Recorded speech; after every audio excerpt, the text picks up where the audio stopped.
विद्यार्थी मित्रांनो नमस्कार. माझ्या युट्यूब चॅनलमध्ये तुम्हा सर्वांचं स्वागत. डिप्लोमा फार्मसी स्टुडंटसाठी diploma in pharmacy exit examination सुरू झालेली आहे. शैक्षणिक वर्ष 2022-23 या वर्षामध्ये ज्या स्टुडंटने ऍडमिशन घेतलेलं आहे, मी पुन्हा एकदा रिपीट करतोय, शैक्षणिक वर्ष 2022 आणि 23 या वर्षामध्ये ज्या विद्यार्थ्यांनी ऍडमिशन घेतलेलं आहे त्याच विद्यार्थ्यांना फक्त डिप्लोमा फार्मसी एक्झिट एक्झाम आहे. म्हणजेच 2024 समरमध्ये पास झालेले आणि 2022ला ऍडमिशन घेतलेले विद्यार्थी यांनाच डिप्लोमा फार्मसीची एक्झिट एक्झाम आहे. त्यामुळं याची विद्यार्थ्यांनी नोंद घ्यायची आहे. त्यानंतर अत्यंत महत्त्वाचे डॉक्युमेंट्स कुठले कुठले लागणार आहेत तर हे स्क्रीनवरती तुमच्या समोर दिसत आहेत. 10वीचा रिझल्ट लागतोय, 12वीचा रिझल्ट लागतोय, first year diploma, second year diploma, pan card, voter ID, passport, driving licence ह्यापैकी एक काहीतरी तुमच्याकडं गव्हर्नमेंट आयडी प्रूफ असणं आवश्यक आहे. आयडी साईज फोटो लागतो स्वतः विद्यार्थ्याचा, सिग्नेचर, लेफ्ट थंब इम्प्रेशन, डाव्या हाताचा अंगठा, मेल आयडी आणि मोबाईल नंबर एवढे रिक्वायरमेंट्स तुम्हाला तुमच्यासोबत असणं गरजेचं आहे. प्लस आधार कार्ड ऍड्रेससाठी लागलं तर असं. अदरवाईज हे सगळे डॉक्युमेंट्स तुमच्याकडे असतील तरच तुम्ही फॉर्म भरू शकताय. आता फॉर्म भरताना कुठली वेबसाईट वापरायची आहे ती वेबसाईट मी तुम्हाला या ठिकाणी हायलाइट करून दाखवतोय. ही वेबसाईट आहे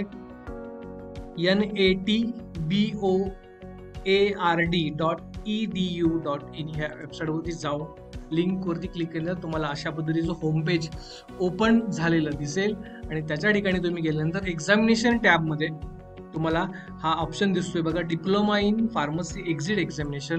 याच्यावरती क्लिक करायचं आणि याच्यावरती क्लिक केल्यानंतर होम पेज एक्झामिनेशन सुरू झाल्यानंतर या ठिकाणी सगळी माहिती दिलेली आहे. ह्या माहिती सगळ्या वाचा आणि मग या ठिकाणी इम्पॉर्टंट लिंक्स वरती क्लिक करायचं आहे.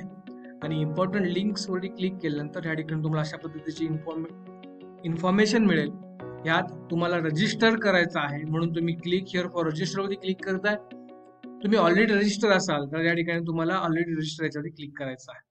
लक्षात असू द्यात मोबाईल आणि ईमेल हा तुमच्या सोबत तुमच्या जवळ असणं आवश्यक आहे. त्याच्यावरती पासवर्ड जातो, त्यामुळं काळजीपूर्वक ह्या गोष्टी तुमच्याकडे असणं आवश्यक आहे, ते चालू असणं आवश्यक आहे.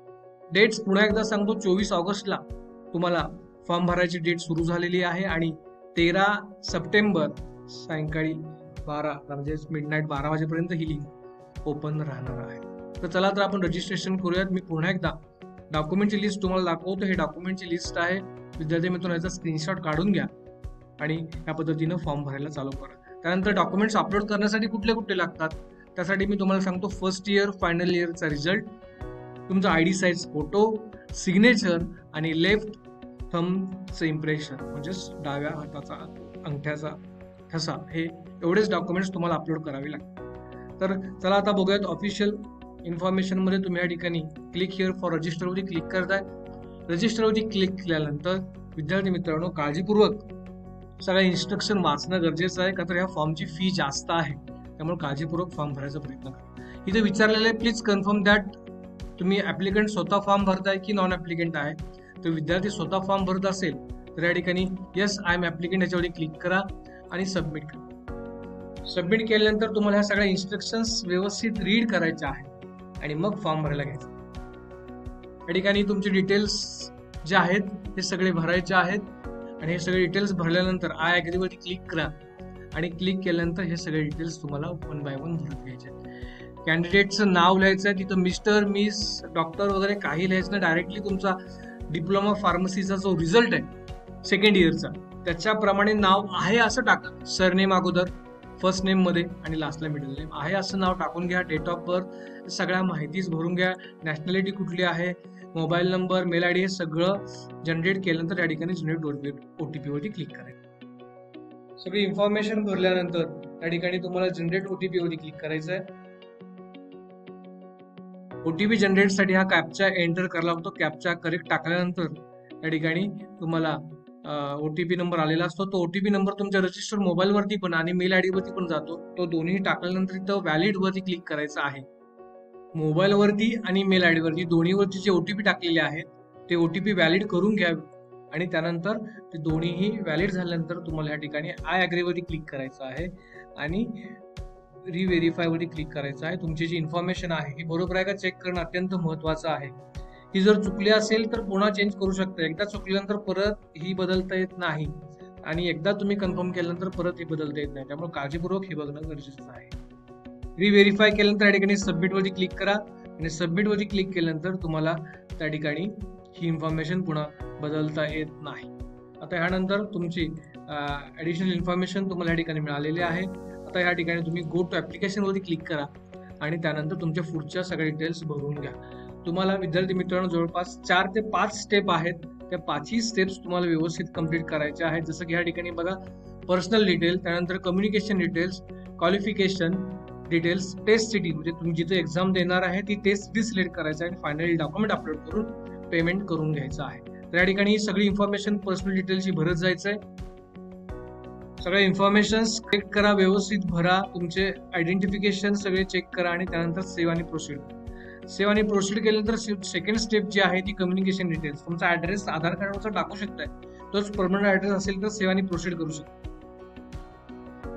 ऍड्रेस जो आहे तो व्यवस्थित टाकून घ्या, करस्पॉन्डिंग ऍड्रेस, परमनंट ऍड्रेस आणि सेव्ह आणि प्रोसीड करा. त्यानंतर इथं अत्यंत महत्वाचं आहे, इथं 10चे डिटेल्स टाकायचे आहेत. तुमचं राज्य कोणतं, त्यानंतर तुमचं बोर्ड कोणतं, इयर ऑफ पासिंग म्हणजे ते रिझल्ट वरती आहे ते टाकू शकताय, किंवा तुमच्या ज्या रिझल्ट वरती मंथ आणि डेट दिली असेल तर ते त्या ठिकाणी टाकू शकताय.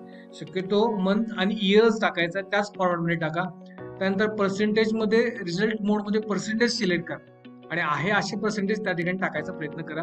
रिझल्ट वरती सगळं डिटेल्स दिलेले आहेत. तसंच सेम 12वी, त्यानंतर डिप्लोमाचे दोन्ही भरायचे आहेत तुम्हाला. 10वीचे रिझल्ट डिटेल्स, 12वीचे डिटेल्स आणि डिप्लोमाचे डिटेल्स. एनरोलमेंट नंबर म्हणजे PRN नंबर टाकायचा असतो. त्यानंतर स्टुडंट ID मॅन्डेटरी नाहीये. त्यानंतर तुमचं कंट्री कुठली आहे, डेट. आता या ठिकाणी बऱ्याच विद्यार्थ्यांना इथं प्रॉब्लेम आलेला आहे, युनिव्हर्सिटी और कॉलेज नेम. तर तुम्ही तुमच्या कॉलेजला विचारा तुमचं PCI ID काय आहे किंवा कॉलेजचं नाव काय आहे, ते सिलेक्ट करूनच त्या ठिकाणी टाकायचा प्रयत्न करा. ही स्टेप अत्यंत महत्वाची आहे. ती जर चुकली तर तुमचं मे बी फॉर्म कॅन्सल होऊ शकतो, याची काळजी विद्यार्थ्यांनी घ्यायची आहे. फर्स्ट इयर आणि सेकंड इयरचे पर्सेंटेज टाकायचे आहेत आणि तुम्हाला सगळी इन्फॉर्मेशन करेक्ट असेल तर सेव्ह आणि प्रोसीड करा. आता ह्यानंतर इथं अत्यंत महत्वाची स्टेप इथं आहे की तुम्हाला महाराष्ट्र राज्यामध्ये कुठल्या जिल्ह्यामध्ये परीक्षा घ्यायची हे तुमच्यावरती डिपेंड. असं नाही की तुमचं कॉलेज एका जिल्ह्यात झालं असेल म्हणून त्याच जिल्ह्यात परीक्षा द्यावी, असं नाही.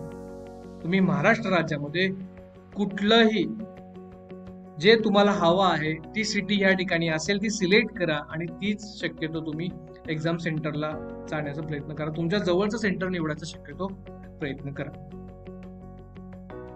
तर या ठिकाणी स्टेट आणि सिटी हे दोन्ही सिलेक्ट केल्यानंतर या ठिकाणी तुम्ही सेव्ह आणि नेक्स्ट करू शकताय, कन्फर्म करू शकताय आणि त्यानंतर तुम्हाला ह्या 4 डॉक्युमेंट्स अपलोड करायचे. या ठिकाणी तुम्हाला recent ID size photo, signature, left thumb impression, first year आणि फायनल इयरचे रिझल्ट या ठिकाणी तुम्हाला अपलोड करून घ्यायचे आहे. हे टोटल 5 डॉक्युमेंट्स तुम्हाला या ठिकाणी अपलोड करायचे असतात. पहिल्यांदा तुमचा रिसेंट ID साईज फोटो, ह्याच्यावरती तुम्ही क्लिक केल्यानंतर तुम्हाला 2 फोटो अपलोड करायचे. एक तुमचा लाईव्ह फोटो आणि दुसरा तुमचा आयडेंटिटी साईज फोटो. त्यानंतर सिग्नेचर, लेफ्ट हँडचं थंब इम्प्रेशन, मार्कशीट, हे सगळं अपलोड केल्यानंतर पेमेंट करून घ्यायचं आहे. हे डॉक्युमेंट्स अपलोड केल्यानंतर या ठिकाणी जी फी दिलेली आहे ती फी तुम्ही ऑनलाईन गुगल पे, फोनपे वरून किंवा डेबिट कार्ड, क्रेडिट कार्ड वरून सुद्धा करू शकता. सो आय होप तुम्हाला हा व्हिडिओ समजला असेल. काय डाऊट्स असतील तर चॅटबॉक्स मध्ये जरूर कमेंट्स करा. प्रिंट काढून घ्या फॉर्मची आणि त्यानंतर तुम्हाला हॉल तिकीट जे येणार आहे तुम्हाला त्याचा मेसेज येऊन जाईल.